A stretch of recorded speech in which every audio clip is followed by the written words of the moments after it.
The Tao of Self-Confidence, episode 448.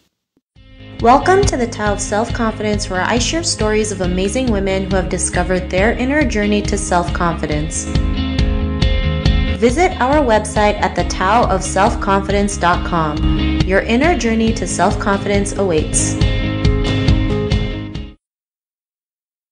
Well, hello friend. Welcome to the Tao of Self-Confidence, where I share stories of amazing women who have discovered their inner journey to self-confidence. I'm your host today, Sheena Yap Chan, and today I have a phenomenal lady on the show today. She is the blogger and photographer behind Aesthetic Distance, and I'm just really excited to have her on and share her story with us today. So without further ado, I'm going to introduce you to Eliza Romero. Eliza, how are you today? Maybe you can fill in a little bit more about yourself to our listeners.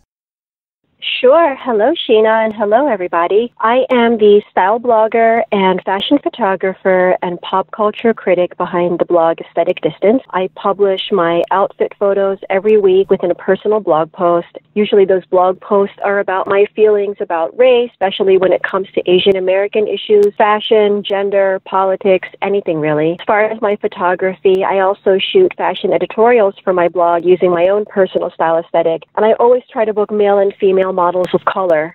These editorials are usually submitted for publication in a fashion magazine. Part of my mission, the mission of my brand, is to get people of color, especially Asians, better representation in the media. And that's just me doing my own little part with my blog. Awesome. Well, thanks for sharing that. And Eliza, what's your cultural background? I am Filipino-American. Both of my parents are from the Philippines, and they arrived here in America in the late 1970s. My dad was born in Mindanao but raised in Manila, and my mom was born and raised in Manila. Awesome. Well, thanks for sharing that. And what would be your favorite self-confidence quote? I don't know if this counts as a self-confidence quote, but I know that it did make me want to try and do my own part in making sure that Asians got more positive media representation, and that is, beauty is a social construct amplified by race. I don't even know who said it. I'm not even sure if that's the original quote, but it really meant something to me when I read it.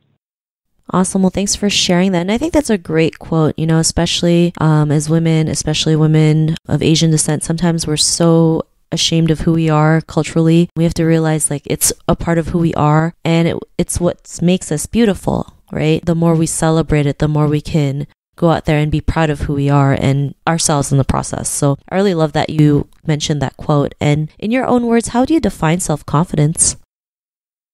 I think that my own definition of self-confidence is supporting other women and taking more risks. For example, I get lots of DMs and emails from my followers every week, and I love hearing their stories about how they decided to take a vacation by themselves, or to start their own business, or start blogging, or even just something simple like getting an apartment by themselves instead of moving in with their boyfriend or moving in with their roommates. Thanks for sharing that great definition. And Eliza, what was your life like before your discovery of self-confidence? I grew up in the suburbs of Baltimore, Maryland. It is not very diverse at all. It's pretty much predominantly white. My classmates and my friends growing up were all white. I went to private school from kindergarten until 12th grade, and so I would say 90% of my classmates were non-Asians, and mostly white. I remember my favorite childhood celebrities being Jennifer Aniston and Angelina Jolie, and I think that had it had a major impact on how I saw myself growing up. I think that all Asian Americans who grow up that way, I think that we all kind of see ourselves as fully assimilated, but not realizing until you have your aha moment, like, oh my goodness, I'm not white like my friends, Like I can't spend a lot of my time idolizing white celebrities or listening to the beauty advice of white models, or even buying products that work and are advertised only on white models and never seeing it on an Asian person, which is why I think that social media is just so great. It's really democratized beauty and fashion. Thanks for sharing that. And, yes, sometimes when we move to the Philippines or to the States or Canada, and sometimes we forget that we're Asian, right? Especially when we start talking and you look in the mirror and you're like, oh my God, You know? Yeah. I'm Asian, I forget, right? And sometimes we try to, like you mentioned, right, assimilate to that lifestyle, especially from the Philippines, right? They do what they can to look American, be American, but realizing like, oh, they definitely do. There's always that. I mean, we've all grown up hearing from our parents, like, don't go out in the sun too much, you're going to get too dark, you know, or they make fun of your nose or something. yeah. And sometimes we have to realize like, that's who we are, and that's what makes us beautiful, and not care what everyone else thinks. But what was that point in your life when you realized, you know, who you really were and what you represent? Like, what was that aha moment? My whole life was a lot of experimentation. I've experimented with my looks. I've had all kinds of different hair colors. My clothing, career, where I've lived. I've hopped around from D.C. to New York to Austin, Texas, and back to Baltimore. That experimentation wasn't always exciting, though. I mean, there were times in my past where I found myself conforming to what I thought was expected of me. After college, I got a job with a defense contracting firm in D.C., and I started dressing really conservatively.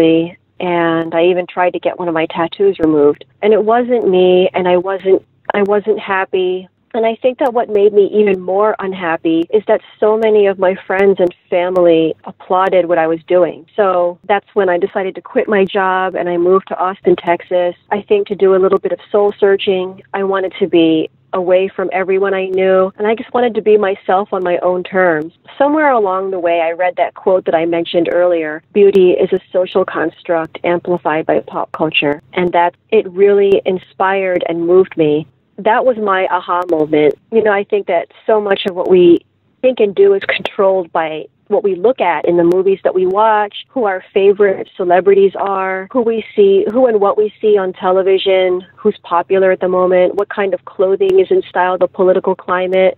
So after that aha moment, when I heard that quote, I didn't just suddenly pick up and start blogging and taking pictures. I went to grad school. I got my Master's of Fine Art in photography and digital video. I was a stay-at-home mom for a while.